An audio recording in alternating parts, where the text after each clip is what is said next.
মরিচ গাছের পাতা কুঁকড়ে যাচ্ছে, ছিদ্র হয়ে যাচ্ছে, ছোট ছোট লাল লাল ছিটা হয়ে যাচ্ছে, একদমই নষ্ট হয়ে যাচ্ছে। একটি মাত্র দ্রবণ ব্যবহার করে এই সব সমস্যার সমাধান পাবেন। হ্যালো এভরিওয়ান, আসসালামু আলাইকুম। কেমন আছেন আপনারা সবাই? আলহামদুলিল্লাহ, আমি তো অনেক ভালো আছি। আশা রাখছি আপনারা সবাই ভালো আছেন। এত বেশি কমেন্ট পাচ্ছি যে আপু, মরিচ গাছের পাতাগুলো কুঁকড়ে যাচ্ছে, পাতাগুলো ঝলসে যাচ্ছে, হলুদ হয়ে যাচ্ছে, ছিদ্র ছিদ্র হয়ে যাচ্ছে, গাছ মোটেও বাড়ছে না। এর আগে আপনাদের সাথে শেয়ার করেছিলাম যে মরিচ গাছের 3G কাটিং করার পর এর 5G কাটিং করতে হয়। মরিচ গাছে 1-2 কোনো কাটিং নেই, 1G কাটিং 2G কাটিং নেই, সরাসরি মরিচ গাছে 3G এবং 5G কাটিং। তো সেখানে না হয় না যাই। যারা এই সমস্যায় ভুগছেন, একটি মাত্র দ্রবণ ব্যবহার করলে এই সমস্যার সমাধান পাবেন। তার আগে চলেন আপনাদের সাথে শেয়ার করি যে 3G কাটিং করার পর বর্তমানে মরিচ গাছগুলোর অবস্থা কী। সবার শুরুতে দেখাবো আমার সেই কাঙ্ক্ষিত গর্বিত নাগা মরিচের গাছ, বোম্বাই মরিচের গাছ। এটা হচ্ছে 2023 সালের। 23 সাল ভরে আমাকে অনেক অনেক অনেক মরিচ দিয়েছে, 24 সাল ভরেও অনেক মরিচ দিয়েছে। আশা রাখছি এই 25এও দেবে। অলরেডি কিন্তু নাগা চলে আসা শুরু হয়ে গেছে। এই যে দেখেন, আমি এই গাছটিকে 23এও ওভার উইন্টারিং করে ঘরে রেখেছি, 24এও ঘরে রেখেছি ওভার উইন্টারিং করে। তার ফলে এই যে মূল যে গাছের অংশটি, সেই রুটটি দেখেন, সাইড থেকে যে ব্রাঞ্চগুলো বের হচ্ছে, এগুলো আমাদের কোনো প্রয়োজন নেই, এগুলো আমরা ছিঁড়ে ফেলে দিব। এই হচ্ছে ভাই আমার 2023 সালের নাগামরিচ গাছ। যা যত্ন পেয়ে, খাদ্য পেয়ে, রং রূপ আর কি পরিমাণ কলে এসেছে, স্প্রাউটিং হয়েছে সেটা দেখেন। স্প্রাউটিংয়ের পর আমি কিন্তু যে খাদ্যটি দিতে হয় সেটা অলরেডি দিয়ে দিয়েছি। আপনারা যারা এখনও পর্যন্ত ব্যবহার করেননি, যে গাছে স্প্রাউটিং হলে মানে নতুন কলি আসলে কোন খাদ্যটি ব্যবহার করবেন, প্লিজ একবার আমার চ্যানেলে গিয়ে আপনারা দেখে আসবেন, লাবণী কিচেন কুকিং অ্যান্ড গার্ডেনিংয়ে। সেখানে আপনারা পেয়ে যাবেন যে স্প্রাউটিং শুরু হলে গাছে কোন খাদ্যটি শুরুতে দিতে হয়। তো এই হচ্ছে 2023-এর গাছ।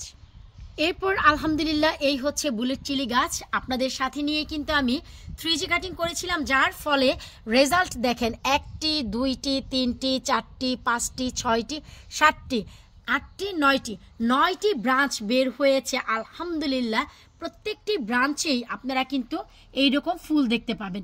একটি ব্রাঞ্চ কেটে দেওয়ার ফলে 9টি ব্রাঞ্চ পেয়েছেন। আর এই যে দেখেন বুলেট চিলি যেটা, সেটা অলরেডি চলে এসেছে। নিশ্চয়ই মনে আছে আমার এই কৃষ্ণচূড়া মরিচের গাছটা, যাকে বলে জিম্বাবুয়ে ব্ল্যাক জাতের মরিচ। তো এইটাও যখন কেটে দিয়েছি, এখন আপনারা নিজেরাই দেখেন, ব্রাঞ্চ আপনারা নিজেরাও গুনে শেষ করতে পারবেন না, এত পরিমাণে এসেছে। একটি ডাল কাটার ফলে যদি 10টি ডাল আসে, মন্দ কি? এখানেও বুলেট চিলির অবস্থা অসাধারণ, দারুণভাবে বাড়ছে। আপনারা নিজেরাই দেখেন এর রং রূপ কি অবস্থা। আর যাকে বলে বাস্কেট অফ ফায়ার, এতে তো ভাই মরিচ চলে এসেছে। বাস্কেট অফ ফায়ার খুব বেশি বড় হয়ও না গাছ, আমরা সবাই জানি, ঝাপটালো থাকে। আর গাছটির রাইট প্রোনিং হয়েছে। এই যে দেখেন, নিচের দিকে কিন্তু কোনো শাখা প্রশাখা নেই। এই যে দেখেন, তার মানে এটাই হচ্ছে রাইট। এখন হচ্ছে গাছটি শুধু বাড়বে খাদ্য পেয়ে। পাশাপাশি এখানেও আছে নাগামরিচের গাছ। আলহামদুলিল্লাহ নাগামরিচের গাছ, দেশি নাগা। অলরেডি বোম্বাই মরিচ চলে এসেছে, এত বেশি বাতাস যে কি আর বলবো।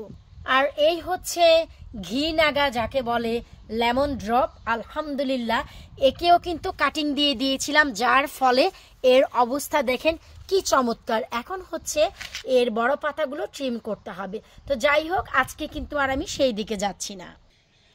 আলহামদুলিল্লাহ দ্রবণটি বানানো খুবই সহজ।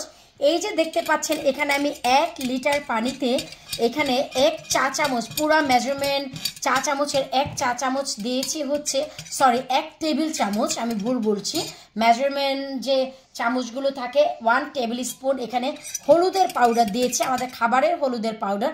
আর এখানে যেগুলি দেখতে পাচ্ছেন, এটা হচ্ছে বোম্বাই মরিচ। এখন বলবেন বোম্বাই মরিচ কেন? আসলে এই যে 1 লিটার পানিতে হলুদের পাউডারের সাথে জাতের দুটি কাঁচামরিচ দিতে হবে, যা ঝুম্মা ঝাল যাকে বলে। তো আমার কাছে কাঁচামরিচ ছিল না, আমার ডিপ ফ্রিজে আছে। তো আমি চিন্তা করলাম যেহেতু ঝালমরিচই দিতে হবে দ্রবণের জন্য, 2024-এর যে নাগামরিচ বোম্বাই মরিচ ছিল আমার ডিপ ফ্রিজে, সেখান থেকে আমি এখানে দিয়েছি। আর এই মিশ্রণটি কিন্তু আমি 9 ঘন্টা আগে রেখে দিয়েছি। ভিডিওটি যেন বড় না হয়, তাই আসলে এই কাজটি আমি অফ ক্যামেরায় করেছি। 9 to 10 আওয়ার্স আপনাদের রাখতে হবে। এখন এই পানিটাকে আমাদের ছেঁকে নিতে হবে। দ্রবণটিকে ছেঁকে এই যে দেখেন আমি একটি স্প্রে বটলে ভরে নিয়েছি। এই যে দেখেন, এখন এতে আমাদের মেশাতে হবে 1 teaspoon baking soda, baking powder না, এখানে 1/2 টিস্পুন, অলরেডি আমি 1/2 টিস্পুন মিশিয়ে দিয়েছি, আর এই হচ্ছে 1/2 টিস্পুন। এটা আপনাদের মিশাতে হবে। এরপর মিশাতে হবে থালা বাসন ধোয়ার জন্য ডিটারজেন্ট বলেন অথবা মাথার শ্যাম্পু বলেন, জাস্ট 5 to 6 ড্রপ। এটা শুধু একটু স্টিকির জন্য, নাথিং এলস, যেন পানির সাথে সবগুলো দ্রবণ চমৎকারভাবে মিশে যায়। এরপর এই মিশ্রণটিকে চমৎকারভাবে শেক করে আপনাদের মিক্স করে নিতে হবে, ঠিক এইভাবে করে। বাতাসের প্রবণতা নিশ্চয়ই বুঝতেই পারছেন যে কি অবস্থা। শুধু এখন একটি কাজ, সমস্ত গাছের আনাচে কানাচে আপনাদেরকে কি করতে হবে, এভাবে করে একটু স্প্রে করে দিতে হবে, পাতার উপরে নিচে সমস্ত ফুলে। ট্রাস্ট মি, এতে করে কিন্তু আপনাদের গাছের ফুলের বৃদ্ধি অনেক বাড়বে, আর সমস্ত পোকামাকড়ের হাত থেকে আপনাদের এই মরিচ গাছগুলো বেঁচে যাবে।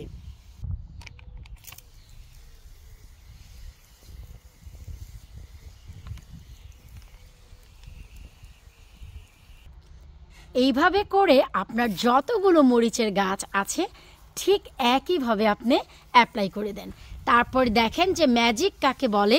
পোকামাকড় থেকে শুরু করে যদি পাতা কোঁকড়ানো থাকে 3 থেকে 4 দিনের মাথায় সমস্ত পাতা সোজা হয়ে যাবে। পাতার উপরে নিচে সামনে পেছনে যত পোকামাকড় লুকিয়ে থাকবে সবগুলো দেখবেন চলে গেছে।